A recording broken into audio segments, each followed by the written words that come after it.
This is Jonathan Ferguson, the keeper of firearms and artillery at the Royal Armouries Museum in the UK, which houses a collection of thousands of iconic weapons from throughout history. And this week, we're showing Jonathan more weapons from Fallout London. Oh no. Now, before I criticise this too much, I half like it, actually. If it was done to a real gun, I'd be horrified, but it's not a real gun, so that's fine. This is actually part 2 of Jonathan's breakdowns of the mod's weaponry, so be sure to check out part 1 if you missed it, and as always, let us know what other games or guns you'd like to see Jonathan break down in the comments section below. Also, we want to introduce a few Q&As into the episodes, so if you have any questions for Jonathan or the Expert Reacts team, leave them in the comments section and they may be answered on a future episode. Right, over to Jonathan.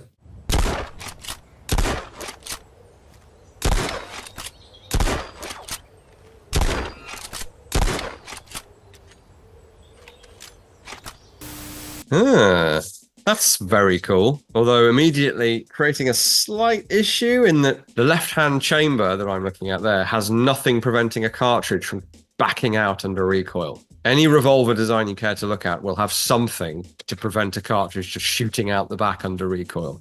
That's a slight design flaw there. Easily fixed, by the way. Just extend that straight on the left side down. Anyway, I like the overall design. It looks like a 1897 trench shotgun combined with a revolver shotgun, nice and chunky, and of course with the bayonet of the trench gun as well. So-called trench gun, actually acquired for keeping prisoners from misbehaving. Trialed as a trench weapon, but not actually adopted.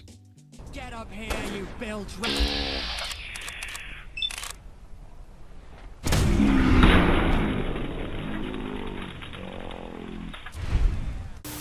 A much cooler take for me on the laser musket. I was always a little disappointed with the kind of crank-up laser musket that didn't feel very muskety.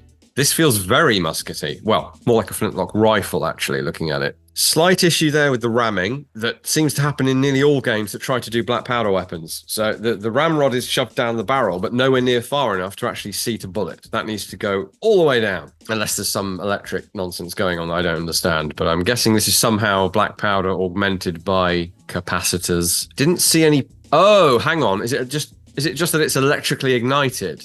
The sense that I got, it's like an electromagnet propelling the munition. There is a little flint when you pour the powder in and pull the flint back. Slightly weirdly shaped lock plate. The cock is maybe a bit slender. Not what you want to hear, really. Yeah, there's definitely powder going in there. And a sort of inadequate ramming. Again, not something you want to hear. We are priming the pan. That's the first time I've seen a pan visibly primed in a video game. But then we have a crazy energy weapon effect. So conceptually, I really like it. It's a vintage weapon that has been made into some sort of energy weapon. How we're loading this thing, I don't quite understand. We are, by the way, on the wharf next to the Tower of London, which is still home to part of our collection and several of my colleagues. And there used to be, and it would have been cool to recreate this, but they probably didn't know about it. There used to be a row of cannon along the wharf, looking very cool indeed, until they were all moved for some silly reason. Quite like to put them back, but it's not my site per se. If you do go to the Tower of London, we don't get any money, but it's important to keep the place in good order. And inside there is still a fantastic collection of arms and armor that are all ours. So please do visit if you're in London. Yeah, the real one is a lot nicer than the Fallout London one. And it's not full of cannibals. Well, I'm not saying... I can't rule out cannibals for sure. That's the beef eater faction in Fallout London. They ran out of beef, so they all became cannibals, which is why they're attacking me. Amazing. Yeah, they say horrible things like, what a delicious looking neck. I'm like, stop this. This feels sacrilegious to a British person. I don't know. They're all servicemen and women. I'm sure they'll see the funny side. They find out about this. Oh, yeah!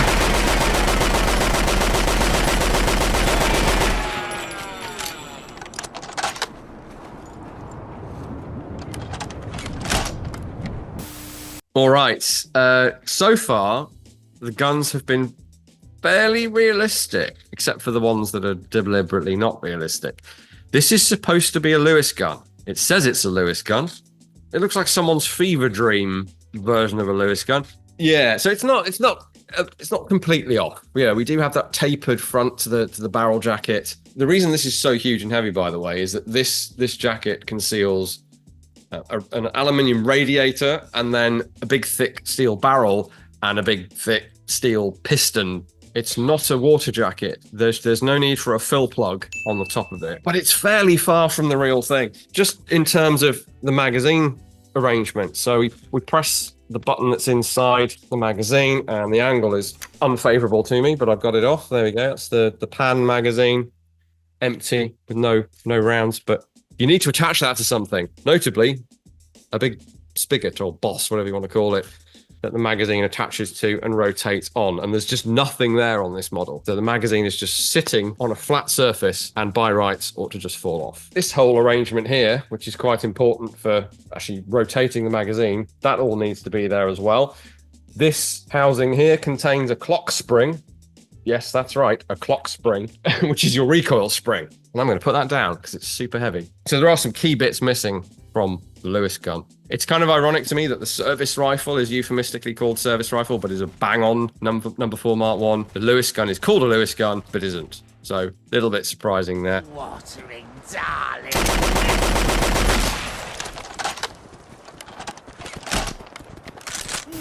Oh, okay. We've got a modified Lewis gun here. Very strange, especially when given energy weapon augmentation. I do like the casual frisbeeing of the magazine there. Like, we'll just pop that off with one hand and toss it into the middle distance. The grip is possibly based on this real-life handle on the real gun, which is mounted this way round because it's purely a carrying handle due to the extreme weight of this thing. It doesn't rotate, so it can't function as a sort of saw grip for hip firing. Well, I guess it could if you held it that way. And I'm sure someone did that. I think if you've got the strength to hip fire a Lewis gun, it's going to be fairly controllable because of the weight. However, you'd have to watch out for the rotation of the magazine, because if you impede that, it's going to stop working.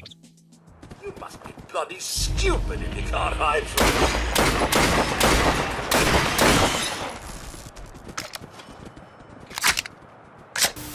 Ah, very good.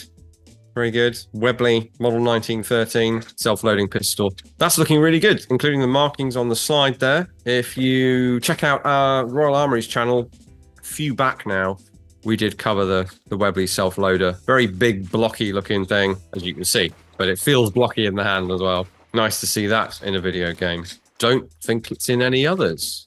And since I've complained about it recently, I don't think we're getting much in the way of slow slide bolt syndrome here. They're all coming back and going forward with a fair bit of speed there. Oh no. Now, before I criticize this too much, I half like it actually.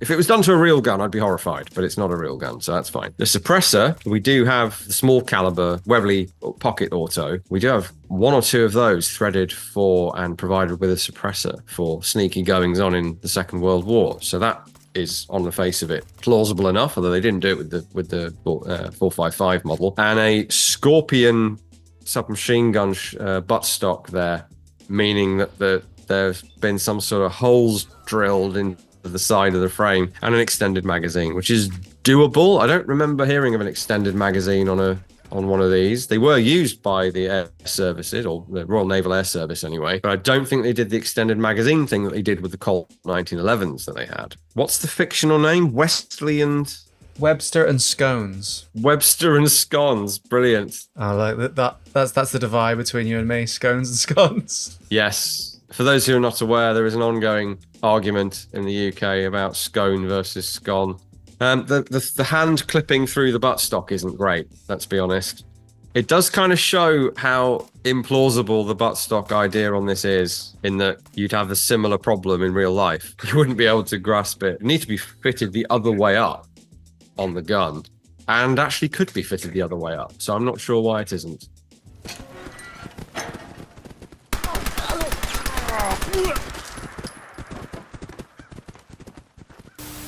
Oh, good grief. Oh, that's painful. Oh, my eyes are bleeding. That's absolutely horrifying on a number of levels. For one thing, it appears to be firing from a closed bolt, which it ought not to. There are closed bolt Sterlings, I know, but they are semi-automatic. The rate of fire is not bad. That's about all I can say for this. Why is it so different? I don't know why they've changed it so much from the real Sterling. The magazine well is tiny, too short, and the proportions just don't look right. The shape of the weird snail drum magazine they've designed for it. I appreciate the creativity of a different mag, but it's an unusual shape. The tower's looking really good, by the way. That's what the inside of the Tower of London looks like. It's time for an emotional support weapon, Dave. Here is a real Sterling L2A3, and it fires like this. Now, granted, the stock is a weird, convoluted design.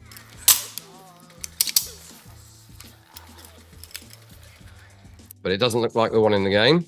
I just kind of hate it, I'm afraid. It's an odd one. It's like they haven't really referenced the Sterling at all to create this. The end cap at the back is quite similar to how it should look. Obviously, that's something you'll see a lot of as you're shooting in first person. But even the sling loop is like a D-ring on this model, whereas the real thing is just a normal shaped sling loop. Minor detail, of course, but it's completely different.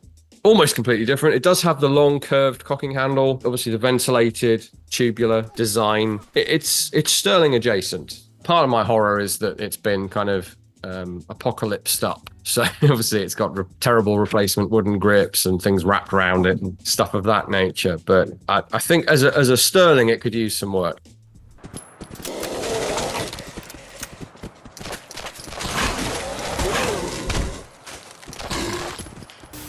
It's a Dardic. This is a real gun, as some of you might know. I think even that stripper clip loading system is real. I'm not sure what it's doing in the UK. I've never seen one in the flesh. We don't have one. I don't think any of the other collections here have one. We do have a couple of Trowns in the ammunition collection. Plastic case, triangular rounds, hence the name, marketing name. Another weird attempt to hybridize a revolver and a semi-automatic. Kind of, but not really. But more of a way to increase the capacity of a revolver.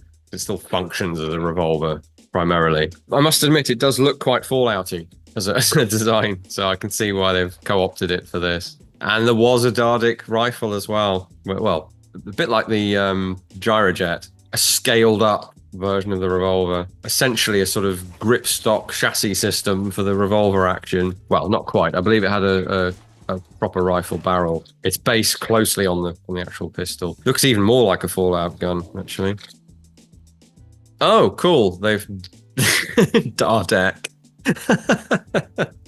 That's very cool. I really like that. Have they included the gun purely to turn it into a Dalek gun? Yeah, I did wonder if Dardic sounded like Dalek, and they were like, okay, we'll do the Dalek version and then go backwards and include the original. It's great. The only thing is it's not shouting exterminate at the enemy. It has the little ear lights, or eyes, or whatever they're supposed to be, on top, and then the veins on the gun barrel. So that's good fun.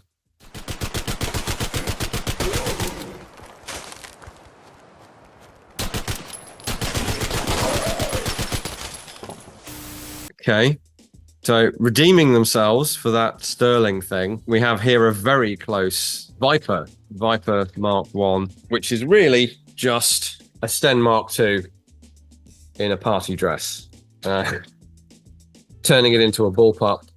No magazine fitted to this one, but hey, they've invented their own magazine for it anyway. Is it a good idea? Probably not. The Sten has enough feed issues as it is without giving it a drum magazine. I wouldn't recommend it. As much as I'm a champion of the Sten as a very important and impressive, extremely cheap yet functional design, you're pushing the envelope there.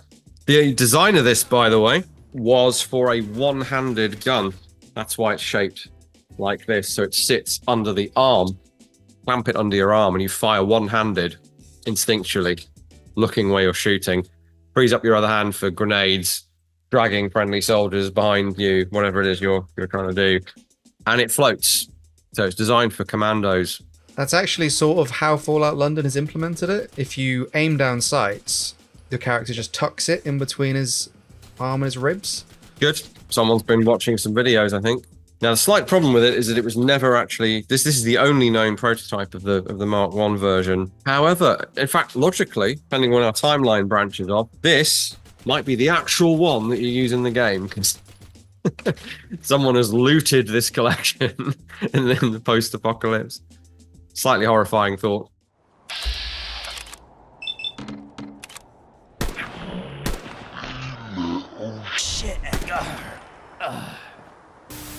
think we've seen this mod before, this weapon before. Yeah, I believe it's the same one that's been added. So when we did the Fallout 4 mod episode, I think that was the mod that got added into the Fallout London package. Yeah, I don't think it's changed. Correct me if I'm wrong, designer or anyone else, but it looks to me to be the same, i.e. very good, but with a few flaws. It's in 280 in the game, I believe. So in the game, it's now in 303, at least the version that I found. Oh. They've combined ammo pools basically to make it more natural to find ammo during gameplay potentially. That blows my mind slightly because so we have this. This is the 28 one of the 280 prototypes. There are some differences with the model. The handguard is maybe the easiest to spot. The shape of this swell here is a bit different. Always a problem if you're modeling something just from a left and a right profile, you're going to miss the thickness, some of the shapes. And I think, if I'm looking at it correctly, there's been a slight misunderstanding of the receiver. So the main receiver is a steel forging. This is a walnut veneer, which is very British. But that is applied, that is glued on. So it's what, 3/4 of a millimeter, maybe even a whole millimeter thick. It's stuck on. It's not recessed into the metal, which is how it looks on certainly the model that I looked at. I did see that the front iron sight is flippable uppable for use, which is an emergency sight in case your optic gets damaged. We deliberately have this sight protector on back to front because in Malaya, where 2 of these rifles were trialed, they found it a lot quicker to get into the aim for snap shooting if they put this steel protector on backwards, which is fascinating. So given it doesn't harm the thing, I put one on backwards to represent that might have led to a permanent change to the design. Had this thing actually been permanently adopted, not just adopted for 4 months and then never manufactured.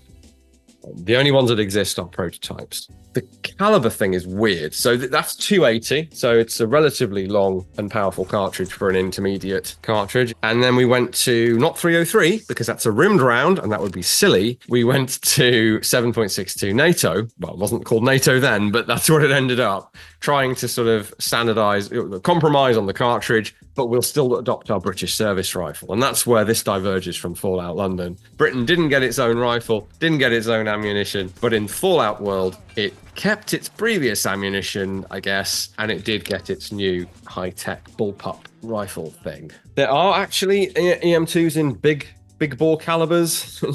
So the 7.62 NATO version, which is this, the X2 E1, and actually the handguard looks a bit more like it does in the game, I think. But they were never chambered for 303. Designing firearms for rimmed cartridges requires a design for a rimmed cartridge. It's harder to go back to rimmed having already designed it for rimless. Cocking handle flying back and forth is correct. The handle is attached to the piston, which made it very hot, which is why they put a special insulated grip on it. Got too hot to hold. The scope is incorrect. The actual scope is not a scope. It's a fixed power, 0 magnification optic with a vertical post with some ranging, tiny little ranging graduations on the top of it. There was a 3.5 power sniper scope for it, which is what this is closer to when you're actually using it. So there was an option there to have it as an upgrade and give you magnification, but have 0 magnification on the standard optic. I feel like I've been fairly merciful, as if I remember correctly, the modifications allowed me to put a piece of Picatinny on it and an MBUS scope on top, which I think might have turned you very aggressive towards me, so I didn't want to risk that. Yeah, that's for the best. But I'm happy that the EM2 has an afterlife in this. Thanks for watching The Guns of Fallout London.